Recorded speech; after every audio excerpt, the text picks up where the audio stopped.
Oke, Assalamualaikum warahmatullahi wabarakatuh. Perkenalkan, nama saya Muhammad Arif dari Polbangtan Bogor.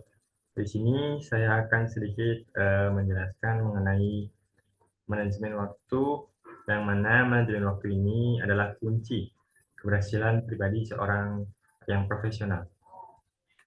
Selanjutnya, seperti yang kita ketahui, manajemen ini merupakan memungkinkan untuk memaksimalkan kecerdasan untuk mencapai tujuan dengan sedikit usaha dan waktu lebih singkat. Meningkatkan keterampilan, manajemen waktu juga memungkinkan kamu fokus pada waktu terpenting sehingga tercipta keseimbangan kehidupan, kerja, dan pribadi yang lebih baik. Jadi, yang dapat disimpulkan yaitu manajemen waktu merupakan bagaimana cara kita untuk mengatur waktu sebaik mungkin dan seefektivitas mungkin agar suatu pekerjaan ataupun yang lainnya dapat terstruktur dan terjadwal dengan baik. Selanjutnya, ada prinsip-prinsip manajemen waktu. Yang pertama yaitu memprioritaskan. Hal ini bertujuan untuk agar ketika kita mengerjakan suatu pekerjaan, kita haruslah mempunyai prioritas mana yang akan kita kerjakan terlebih dahulu dan mana yang akan kita kerjakan terakhir ataupun di akhir. Yang mana prioritaskan ini menjadi salah satu hal penting karena jika kita mempunyai prioritas pekerjaan yang terlebih dahulu dikerjakan, maka pekerjaan ini akan menjadi lebih ataupun pekerjaan ini dapat terselesaikan dengan baik dan benar. Yang kedua, mempunyai timeline atau batas waktu.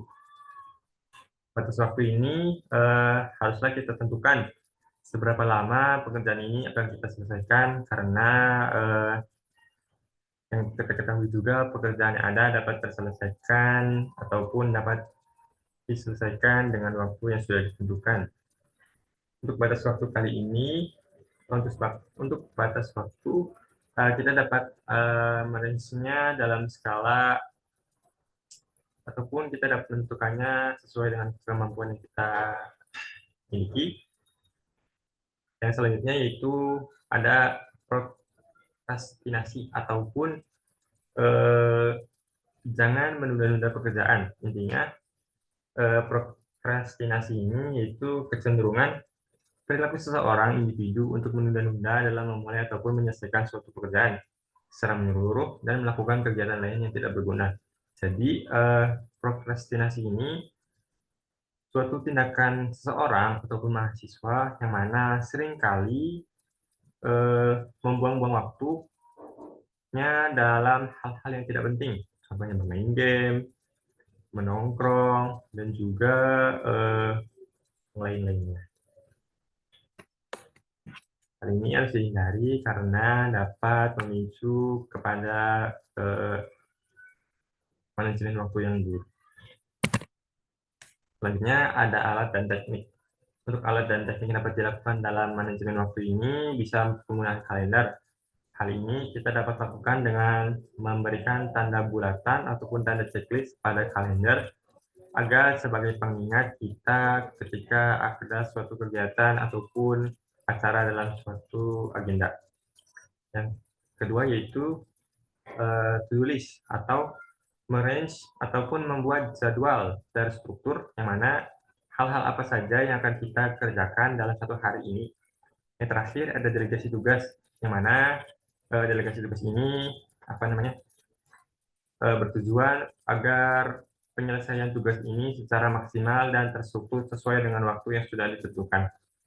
Adapun alat-alat yang digunakan yang lainnya meliputi kita bisa membuat di notebook jadwal tersendiri ataupun membuat di sticky notes jadwal-jadwal apa yang akan kita kerjakan pada hari itu agar terselesaikan dengan baik dan tepat waktu.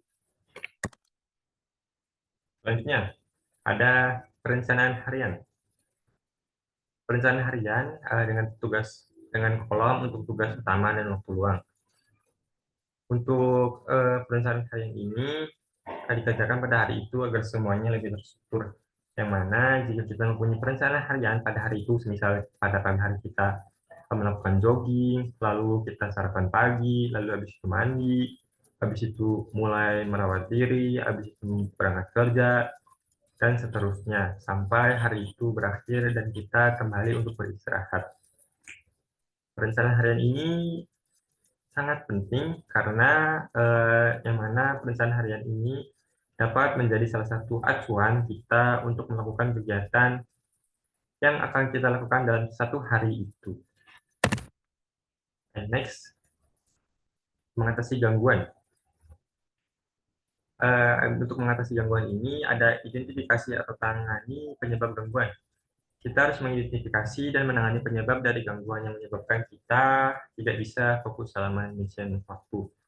Untuk contohnya itu kita jika ada teman kita yang mengajak kita untuk nongkrong, untuk bermain game, tetapi kita sudah mempunyai to-do list nih, jika kita pada hari itu akan membuat suatu pekerjaan tugas yang harus diselesaikan pada hari itu.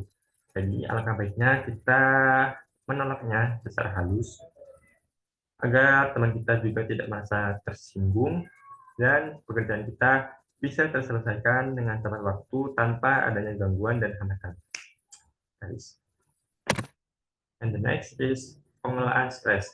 Pengelolaan stres ini juga sangat tidak kalah penting untuk sebagai mahasiswa yang mana dalam jangka mahasiswa ini seringkali mengalami stres yang disebabkan dengan banyak sekali tekanan, mulai dari tekanan tugas, tekanan perkuliahan, tekanan pertemanan, tekanan lingkungan sosial, dan juga tekanan yang lainnya. Untuk itu, kita perlu adanya waktu luang dan juga istirahat, seperti kita bisa melakukan kegiatan-kegiatan yang kita sukai, seperti me time.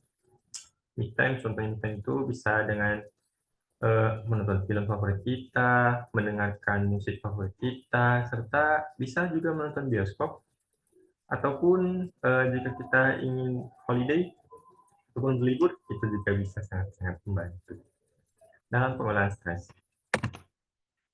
Untuk selanjutnya ada alat pengukur dan evaluasi. Kenapa sih harus dievaluasi keefektivitasan manajemen waktu?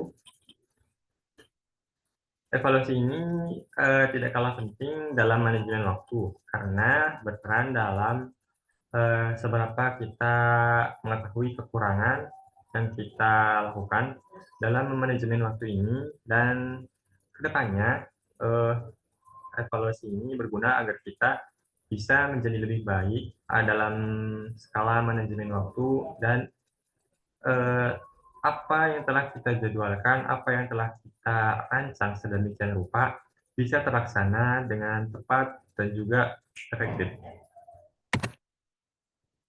At least, and the next is kesimpulan or conclusion. Dengan manajemen waktu yang baik, dapat membantu kita mengelola dan memanfaatkan waktu, sehingga pekerjaan yang dilakukan lebih terarah karena sudah ada jadwal waktu yang menjadi patokannya.